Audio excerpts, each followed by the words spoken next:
Jama'a barkanmu da dawowa zauren mu koyi turanci gaba daya. Ni ne naku dan uwa Aliyu Rilwano.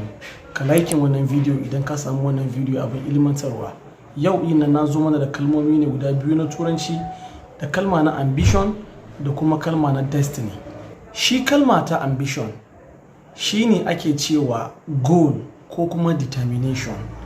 Shi kalma ta goal ko kuma determination wani hubbasa ne ko kuma kuduri wanda mutum yake kudurtawa a cikin zuciya ga abin da yake so ya zama a yayin da ya girma. Wani lokaci malamanmu a cikin aji na primary sukan tambaye mu me kake so ka zama idan ka girma, sai ka ji wannan ya ce ina so in zama doctor, wannan ya ce ina so in zama pilot ma'ana mai tuka jirgin sama, wannan ya ce ina so in zama soja, wannan ya ce ina so in zama kaza da kaza da kaza. Abubuwa dai da dama mutum yara suke sa ran suna so su zama a rayuwarsu, amma wannan abin yana tabbata mutum yana iya zama wannan abin da ya kudurta a cikin zuciyar shi yana so ya zama. Wani lokaci yana iya yiwuwa. To abin da ka kudurta a cikin zuciyarka kana so ka zama shi ake cewa ambition, goal, determination. Idan ka zama ma'ana shine wannan ya zamto destiny ka, kaddarar rayuwanka. Bayan shine ambition naka sai kuma ya zamto destiny ka, kaddarar rayuwanka, sai ka zama wannan abu.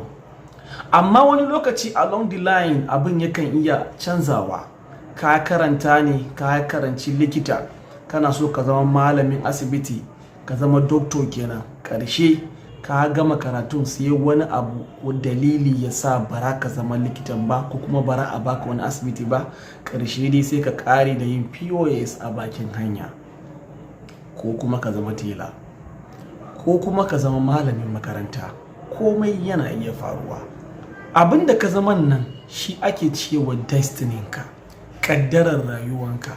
Haka Allah ya rubuta maka da ka gama karatunka na kaza sai kuma ka zo ka zama wani abin da ba wannan ba. Wancan shine ambition da ka kudurta a zuciya, abin da yake faruwa reality kuma shi ake cewa destiny. Wannan shine zauren mu koyi turanci gaba daya, da fatan kun ilmantu da wannan kalmomi guda biyu na destiny da kuma ambition.